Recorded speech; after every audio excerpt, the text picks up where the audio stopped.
Where was I singing? Yeah. Well, I started in first grade. Christmas program behind the microphone. And then Pake and Susie and I, my older brother and little sister, we had a singing McEntire trio. Everyone remembers the dress, that daring red gown that sparked 37 newspaper headlines. But what no one knew was why Reba McEntire really wore it. Now she's revealing everything. The family drama, the battles with Nashville executives, and the painful secret she kept for decades. From standing up for gay rights to losing millions in divorce, this is the story of how country music's good girl became its boldest rebel. Reba McEntire was born on March 28, 1955, in a small town called McAlester, Oklahoma. She was the third of 4 kids in a family that was famous in the rodeo world. Her dad was a champion steer roper who won his first world title in 1957. He went on to win 2 more titles in 1958 and 1961. But even with all this success, the McEntires didn't live in luxury. They started out in a tiny 3-room house with no indoor plumbing. Reba once said they didn't even have a phone until she was in 5th grade. Life was simple and tough, but it taught her how to work hard. Reba's mom, Jason, had dreams of being a country music star, but she gave those up to take care of her family. Still, she passed her love of music down to her kids. During long drives to rodeos, she would teach them how to sing together. Those family singles were the first step toward Reba's incredible music career. Back at home, life on their 7,000-acre ranch in Chalky, Oklahoma, was anything but easy. By the time Reba was 6, she was already helping to round up cattle. By 700 she was working long days, starting before the sun came up and finishing after it went down. The ranch was more than just cattle. The family also sold timber, ran a rock quarry, and even found natural gas on their land. Neighbors had once called it Sorry Land because of the rocky hills, but that gas discovery helped keep the family going when times got hard. Still, the work was constant.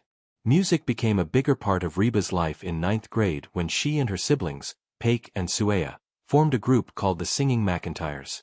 Their first performance was at a 4-H talent show where they won first place. They sang everything from country songs to pop hits, and their performances stood out. One of their songs, The Ballad of John McEntire, was a tribute to their grandfather. Only 1,000 copies of it were made, and now it's a rare collector's item. Reba also sang on her own. She became known for singing the national anthem at rodeo events. One of these performances at the National Finals Rodeo in 1974 changed her life. In the audience was a country singer named Red Steagall.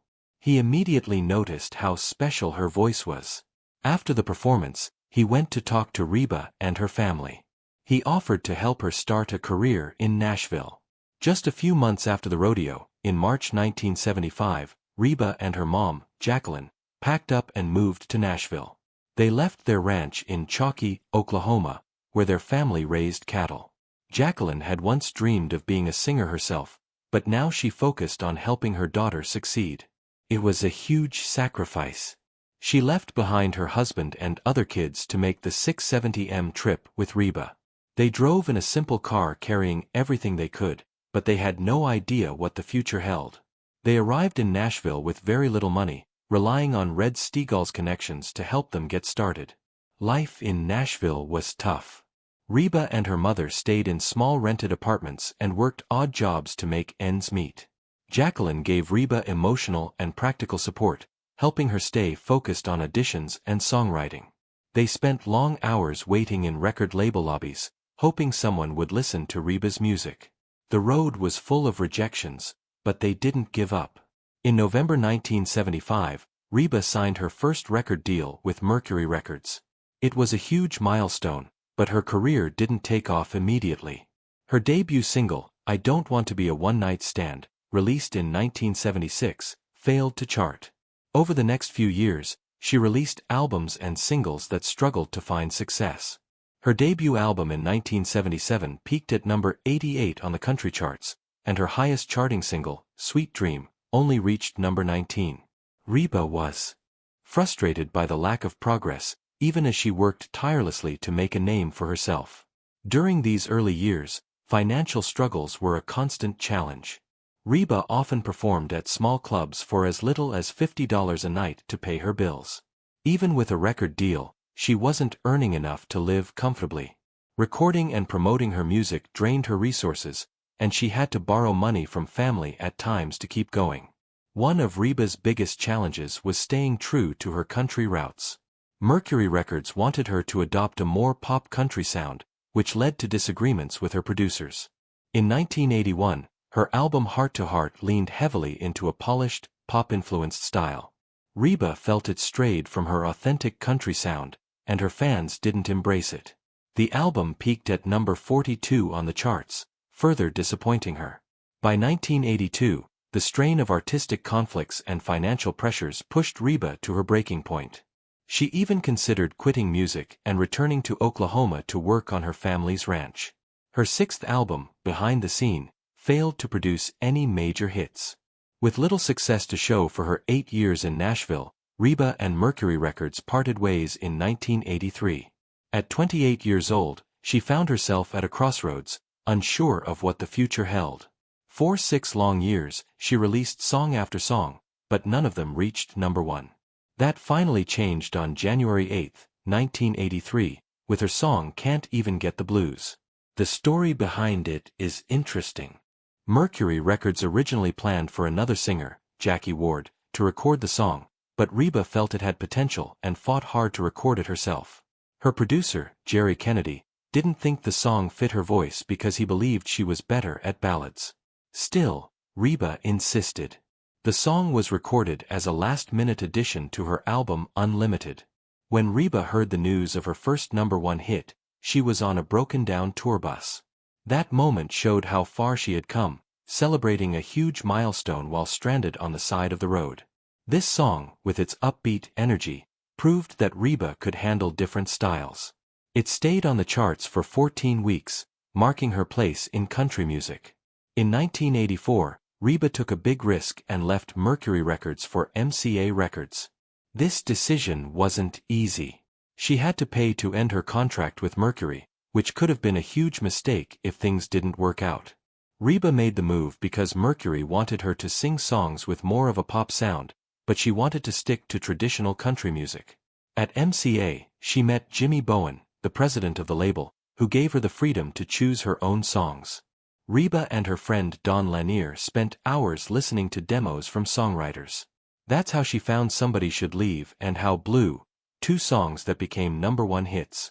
Her first album with MCA, My Kind of Country, came out in November 1984. It had a more traditional country style, just like Reba wanted. The album was a hit, earning her praise for staying true to herself. It also helped start a trend of returning to classic country sounds in the 1980s. From 1984 to 1987, Reba was on top of the country music world. She won the CMA Female Vocalist of the Year award 4 years in a row, which was a huge achievement. Her first win in 1984 surprised her. She didn't expect it and was visibly shocked when she accepted the award. During this time, she released several successful albums, including My Kind of Country and Whoever's in New England. These albums gave her 8 number 1 singles. Reba's sound and image also changed during this time, making her stand out even more. She worked hard to find songs that fit her style, focusing on emotional stories and ballads that showed off her voice. One big moment came with the song Whoever's in New England in 1986. It combined traditional country music with modern production and became a blueprint for her future music. Her image also became more glamorous. She left behind the cowgirl look and embraced a polished, sophisticated style. Her music videos, like the one for Whoever's in New England, showed her in elegant outfits and dramatic settings. Her concerts also became more theatrical, with costume changes and elaborate performances that were rare in country music. By 1987, Reba wasn't just a country singer, she was an entertainer. Her first TV concert special, Reba in Concert, aired on HBO in 1987. It showed the world her new style and solidified her place as a superstar. In 1991, something happened that changed Reba McEntire's life forever. On March 16 at 1:45 a.m., A plane carrying 7 of her band members and her tour manager crashed into Otay Mountain just 10 miles from San Diego. The crash happened right after takeoff. Everyone on board, including the 2 pilots, died. The people who lost their lives were Chris Austin, Kirk Capello, Joey Ciganero, Paula K. Evans, Jim Hammond, Terry Jackson, Anthony Saputo, and Michael Thomas. They had just performed a private show in San Diego for IBM executives only hours before the crash. Reba wasn't on that flight. She had been sick with bronchitis and decided to stay behind with her husband Narvel Blackstock and her stylist. She planned to leave the next day. This decision likely saved her life. What made it even more haunting was that another plane carrying the rest of her crew took off just minutes later and landed safely, unaware of the tragedy. When the accident was investigated, it was found that the crash could have been prevented. The pilots made bad decisions and didn't plan the flight properly. They didn't fly high enough to clear the mountains, and one of them failed to monitor the flight. To make it worse, the pre-flight information they got didn't warn them enough about the terrain.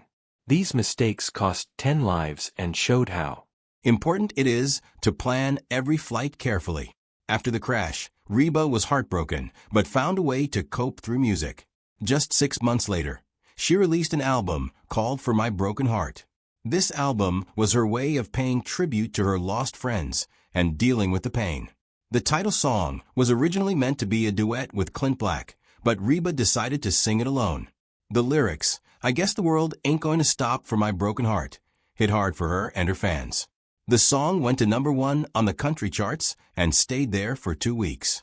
The album became a huge success. It was her highest charting album at that time, reaching number 13 on the Billboard 200. It even became the first album by a female country artist to go double platinum. One of the most emotional songs on the album was If I Had Only Known, which Reba said was the hardest for her to record. The song talks about the regret of not knowing it would be the last time with someone you love.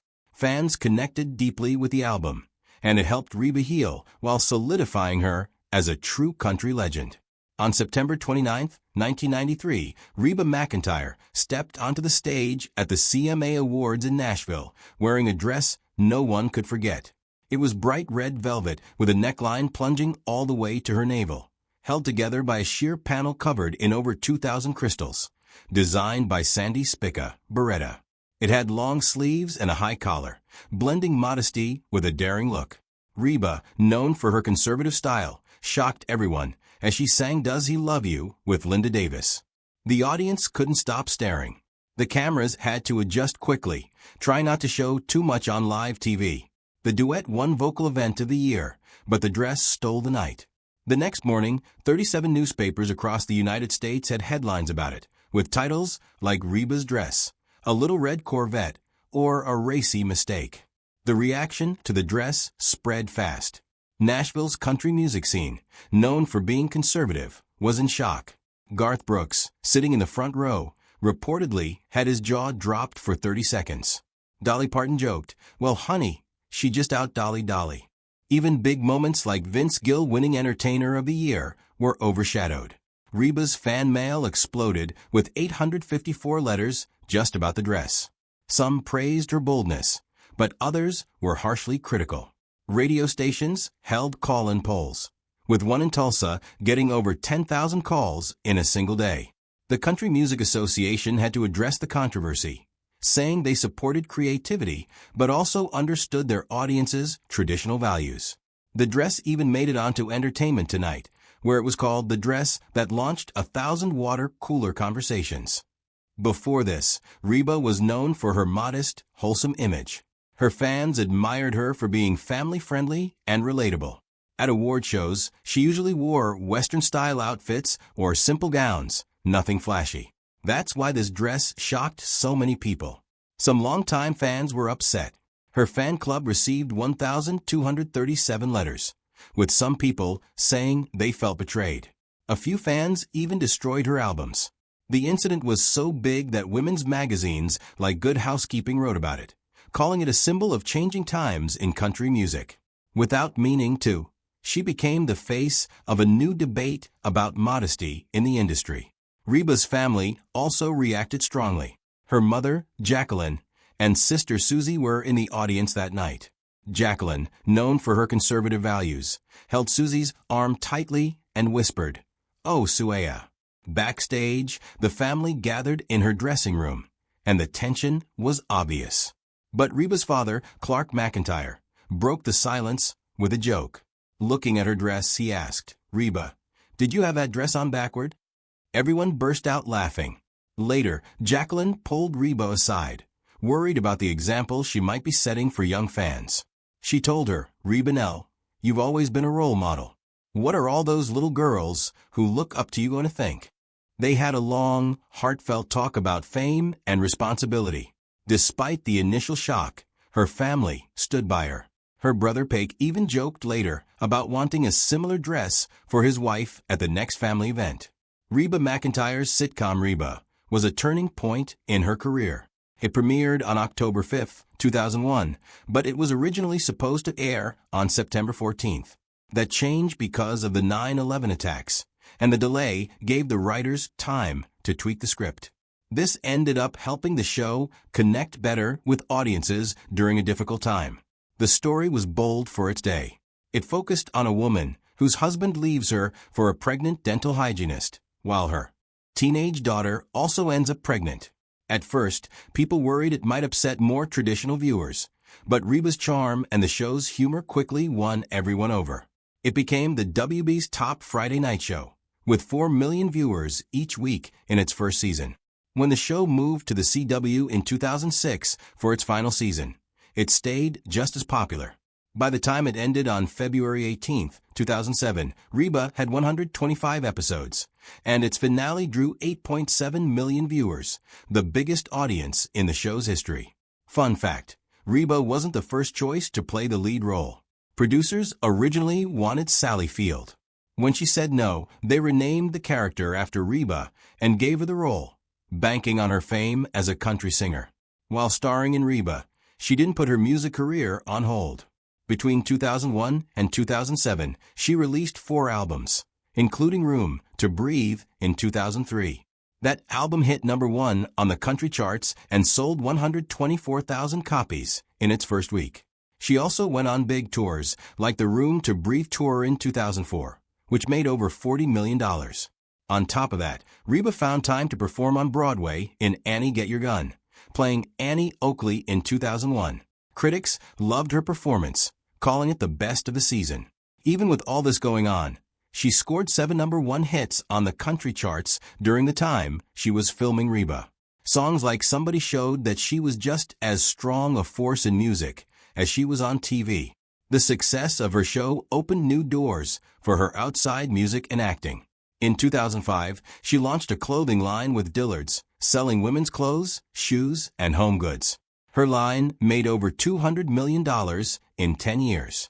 When she first started, Reba joked about not knowing much about fashion, saying she used to think Levi's were the only designer brand. In 2016, she teamed up with Cracker Barrel to create a Western-themed retail line called Rock and R by Reba, and it sold out within weeks. Then, in 2023, she opened Reba's Place, a restaurant and music venue in Oklahoma. It became a hit, attracting over 500,000 visitors in its first year. These ventures proved she wasn't just a great entertainer. She was also a smart businesswoman that in 2011, Reba was inducted into the Country Music Hall of Fame. This was one of the biggest honors in her career. That same year, her song turned on the radio hit #1 on the charts, making her one of only 3 artists to have a #1 song the same year they were inducted. At the ceremony, Dolly Parton officially welcomed her into the Hall of Fame. Dolly joked that they both made a career pretending to be hillbillies, but they were proud of their roots. Reba gave a heartfelt speech thanking her late mother, Jacqueline, who had always supported her dreams. She even wore her mother's wedding ring as a tribute. The Hall of Fame honor wasn't just about her music. It also recognized her impact on country music and entertainment as a whole, including her work on Reba. Not everything about her time on the show was smooth, though. Rumors swirled about drama on set. In 2005, there were reports of a fight between Reba and her co-star Melissa Peterman over screen time. Both denied it, but people kept speculating. In 2006, some claimed she threatened to quit unless certain cast members were fired, though producers said this wasn't true. The most dramatic moment came in 2004 when she walked off set after arguing with the writers about her character's love life. The studio lost thousands of dollars that day. Even with these stories, most of her co-stars praised her work ethic. Steve Howie, who played Van, said Reba was always professional and the first one on set. Reba McEntire married Charlie Battles on June 21, 1976, when she was just 21. Charlie was 10 years older and a former rodeo champion. At first, things seemed great, but as Reba's career grew in the 1980s, their marriage started to struggle. Reba was often away from home, and it became harder for them to stay close. In 1984, she won her first big award as Female Vocalist of the Year. Then, in 1986, she won Entertainer of the Year. That's when Charlie told her to slow down, but Reba couldn't stop chasing her dreams. She later said, "I guess I chose my career over my marriage." The divorce happened on November 11, 1987, just before Reba's 32nd birthday. It wasn't easy. Reba had been a stepmother to Charlie's 2 sons and cared about them deeply. Things also got messy because Charlie had been involved in her career. In her autobiography, Reba shared that one of the last straws was when Charlie took $400 from her purse. It wasn't about the money, it was about trust. At the same time, she released an album called The Last One to Know, and its title song felt like it matched what she was going through. After the divorce, Reba found love again. She fell for her manager, Narvel Blackstock, who used to play steel guitar in her band. They got married on June 3, 1989, on a boat in Lake Tahoe. This marriage wasn't just personal, it was a team effort. Together, they built a company called Starstruck Entertainment to manage her career. Narvel already had 3 kids from his first marriage, and Reba became their stepmother. She didn't call them stepkids, though. She always said, "I claim them all." The 1990s were amazing for Reba's career. She became one of the biggest stars in country music, but her marriage to Narvel wasn't perfect. In 2015, after 26 years together, they divorced. Reba later said she didn't want the divorce, but Narvel did. It was a huge change for her. Narvel walked away with half of her fortune, around $47.5 million, and Reba had to learn to manage her own career for the first time. It was a tough time, especially since rumors started that Narvel quickly moved on with a friend of theirs. In the middle of all this, Reba became a mom on February 23, 1990. She had her son, Shelby. He was born in Nashville while Reba was at the height of her career. She wanted to be there for him, so she brought him on tour and turned her bus into a nursery. Shelby grew up with some challenges like ADHD, but he worked hard to overcome them. He didn't follow in Reba's footsteps in music. Instead, he became a race car driver, and Reba was his biggest fan. Reba McEntire has always stood up for what she believes, even when it caused trouble for her. In April 2015, she supported same-sex marriage during an interview. She said, "I don't understand why people have a problem with it. I'm a very spiritual person, but I don't judge." Back then, many people in the country music world were still conservative, so her statement upset a lot of fans. Just 2 days later, a Facebook page called Boycott Reba McEntire appeared. Over 50,000 people followed it in 1 week. Even conservative radio host Rush Limbaugh talked about her, calling her a sellout. She also lost many social media followers, about 12% right away. Reba didn't change her mind, though. On the day same-sex marriage became legal across the U.S., she posted a rainbow-colored version of her logo on Instagram. It got lots of likes, 157,000, but also many angry comments. Later that year, at a concert, she invited a same-sex couple on stage to propose. Most of the crowd cheered, but around 200 people walked out. Even with all the backlash, Reba's actions made a difference. In 2018, a survey showed that 31% of country music fans said she helped them accept LGBTQ+ rights. She even inspired other country stars like Casey Musgraves to speak out. In 2020, Reba was honored with an award for being an ally to the LGBTQ+ community. Reba also speaks out about politics, which has upset some fans. After the 9/11 attacks, she performed at a benefit concert and said, "We need to stand united, not divided." So some people thought this was unpatriotic because she didn't mention military action. A bigger controversy came in 2003, when she said she didn't agree with President Bush's decision to invade Iraq. After this, some radio stations stopped playing her songs, and her album sales dropped by 18%. In 2017, she turned down an invitation to perform at President Trump's inauguration. She said, "I don't mix politics and music." This cost her a $2 million performance fee and upset some fans. Then in 2020, she supported the Black Lives Matter movement, posting, "I stand with my black brothers and sisters." While many praised her for it, over 500,000 people unfollowed her on Instagram. Even with this backlash, her album Stronger Than the Truth became her highest-charting album in over 10 years. Some fans left, but others appreciated her courage. Reba has also fought against sexism and ageism in country music. In 2010, at age 54, she became the first woman over 50 to have an album debut at #1 on the country charts. But in 2015, she called out country radio for not playing songs by older female artists. She said she wanted to hear people like Trisha Yearwood and Martina McBride on the radio. This sparked a huge debate online. Reba's words pushed the Country Music Association to start a program to help women in the industry, and she became the first mentor in 2018. She also criticized the all-male lineup for Entertainer of the Year at the CMA Awards, joking, "What's wrong with this picture?" Her words got a standing ovation and went viral. Reba has had public feuds too. In the 1990s, she criticized Garth Brooks for using flashy effects in his shows, saying she preferred to focus on the music. When Garth won an award over her, cameras caught her rolling her eyes, which became a big story at the time. In 2008, she upset Dolly Parton by covering 9 to 5 without asking for permission. Another feud happened in 2015 when a radio consultant made a sexist comment comparing women in country music to tomatoes in a salad. Reba called him out publicly, which led to big changes in the industry.